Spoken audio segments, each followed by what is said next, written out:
여호수아 16장 1절에서 17장 6절입니다. 키워드는 요셉 지파의 땅, 선한 열망, 날마다 새로운 마음입니다.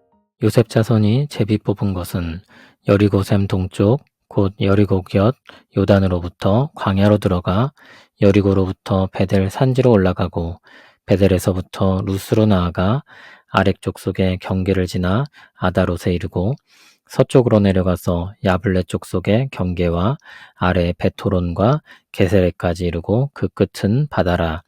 요셉의 자손 므낫세와 에브라임이 그들의 기업을 받았더라. 에브라임 자손이 그들의 가족대로 받은 지역은 이러하니라. 그들의 기업의 경계는 동쪽으로 아다롯 앗달에서 윗 베토론에 이르고 또 서쪽으로 나아가 북쪽 믹무다에 이르고 동쪽으로 돌아 다하나 실로에 이르러 야노아 동쪽을 지나고 야노아에서부터 아다롯과 나아라로 내려가 여리고를 만나서 요단으로 나아가고 또 답부아에서부터 서쪽으로 지나서 가나 시내에 이르나니 그 끝은 바다라. 에브라임 자손의 지파가 그들의 가족대로 받은 기업이 이러하였고 그 외에 므낫세 자손의 기업 중에서 에브라임 자손을 위하여 구분한 모든 성읍과 그 마을들도 있었더라. 그들이 게셀에 거주하는 가나안 족속을 쫓아내지 아니하였으므로 가나안 족속이 오늘까지 에브라임 가운데 거주하며 노역하는 종이 되니라. 므낫세 지파를 위하여 제비 뽑은 것은 이러하니라. 므낫세는 요셉의 장자였고 므낫세의 장자 마길은 길르앗의 아버지라.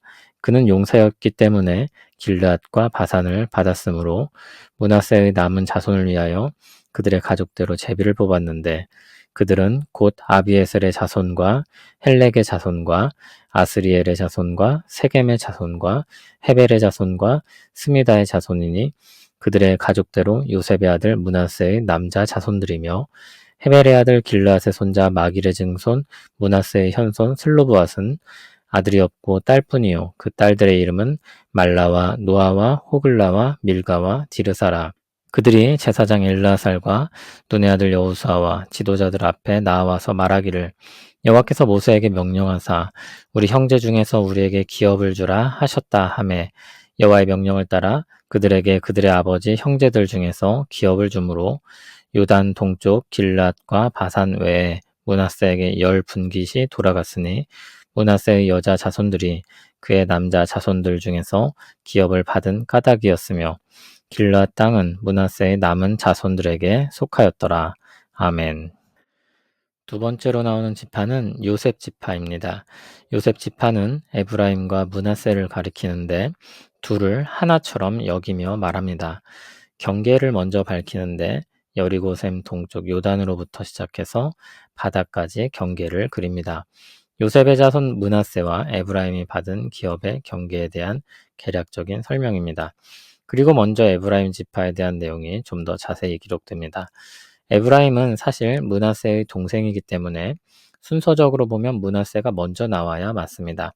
그러나 야곱이 에브라임과 므낫세를 양자로 삼을 때 에브라임을 장자의 위치에 세웠습니다.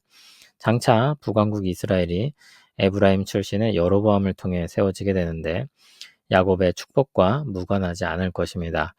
에브라임 자손의 경계는 동쪽으로는 아다롯 앗달에서 윗 베톨은 서쪽으로 믹무다부터 시작해서 동쪽으로 여리고 인근까지 서쪽으로는 답부아부터 시작해서 바다까지입니다. 므낫세 자손의 경계는 에브라임과 겹치기도 했는데 구절을 보면 같은 지역에 어울려 살았다고 합니다. 10절엔 미비한 부분이 나오는데 게셀에 거주한 가나안 족속을 쫓아내지 않았고 그 땅의 가나안 족속은 에브라임 가운데 거주하며 노역하는 종이 되었다고 했습니다. 에브라임이 그들을 종으로 삼았다는 것을 보면 쫓아낼 힘이 부족했던 것이 아님을 알 수 있습니다. 17장 1절을 보면 므낫세 지파를 위해 제비를 뽑아 땅을 분배한 내용이 나옵니다. 1절은 요단 동편에 대한 내용입니다. 여기선 그가 본래 요셉의 장자였음을 밝힙니다. 에브라임이 먼저가 되었으나 족보상으로는 그렇지 않음을 말하려는 것 같습니다. 므낫세의 장자 마길이 용사였고 길르앗과 바산을 받았다고 했습니다. 마길은 길르앗의 아버지, 즉 주인이 되었습니다. 그는 요단 동편 므낫세 지파의 대표적인 정복자였습니다. 동편 므낫세의 갈렙이라고도 할 수 있겠습니다. 2절에선 므낫세의 남은 자손을 위해 제비를 뽑아 땅을 분배한 내용이 나옵니다. 이 부분은 요단 서편의 땅에 대한 내용입니다. 슬로브앗과 관련된 에피소드를 중점적으로 다루고 있습니다. 2절에 나온 6 이름들은 마길의 아들들입니다. 그런데 이들 중 슬로브앗이 아들이 없이 죽으면서 문제가 생겼었습니다. 땅을 상속받을 아들이 없게 된 것입니다. 슬로브앗의 딸들은 아버지를 대신하여 기업을 얻게 달라고 요구했고 하나님은 그것을 받아주셨습니다. 하나님은 질서상 남자를 통해 기업이 계승되게 하였으나 슬로브앗의 딸들과 같이 특수한 경우에는 여자를 통해 기업이 계승될 수도 있게 하셨습니다. 하나님은 어떤 법칙에 매여 있는 분이 아니었습니다. 자유로이 그리고 선하고 지혜롭게 주권적으로 무엇이든 하실 수 있었습니다.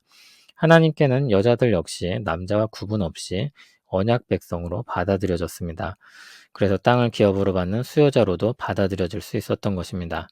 그리고 슬로브앗의 딸들은 앞서 나온 갈렙 등과 같이 하나님 나라를 사모하여 열정적으로 그 땅 얻기를 바랐다는 것을 볼 수 있습니다. 침노하는 자들에게 하나님이 땅을 허락하십니다. 슬로브앗의 딸들은 갈렙의 딸 악사와 유사하다고 할 수 있겠습니다. 가나안 주민을 제대로 쫓아내지 못한 것은 에브라임의 욕심 때문일 것입니다. 힘으로 그들을 몰아낼 수 있음에도 그들을 자신들의 종으로 삼았습니다. 그리고 스스로를 합리화했을지도 모릅니다. 사람들을 죽이는 것보다 살려두는 것이 낫고 차라리 자신의 지배 아래 두는 것이 더 낫다고 했을 것입니다. 그러나 그것은 하나님의 명령과 정면으로 부딪히는 것입니다. 에브라임의 합리화는 현실적이라고 말할 수도 있을 것입니다. 그러나 가나안을 정복해야 할 하나님의 명확한 명령이 있던 그때에 그것은 불순종일 뿐이었습니다. 하나님이 주실 큰 은혜를 스스로 저버리는 일이었습니다. 한편 므낫세에는 2가지 미담이 소개되었습니다. 갈렙과 같이 용맹했던 마길과 하나님의 기업을 사모하여 적극적으로 요구하여 얻은 슬로브앗의 딸들입니다. 그들은 적극적으로 땅을 취한 사람들입니다. 하나님은 사람들의 마음에 소원을 두시고 하나님의 역사를 적극적으로 동참하게 하십니다. 그렇게 하여 하나님께도 기쁨이 되고 하나님을 따르는 사람들에게도 기쁨이 되게 하십니다. 어느 한쪽의 기쁨을 위하는 것이 아니라 하나님의 기쁨 안에 사람들이 기뻐하게 하시는 조화를 이루십니다. 하나님이 주신 선한 열망이 있다면 기쁨으로 그것을 행하여 하나님과 함께 기뻐하길 바랍니다. 하나님을 기뻐하는 선한 열망이 있기를 바랍니다. 무언가를 바라며 산다는 것은 참 좋은 것입니다. 누구도 빼앗을 수 없는 살아있는 사람의 권리입니다.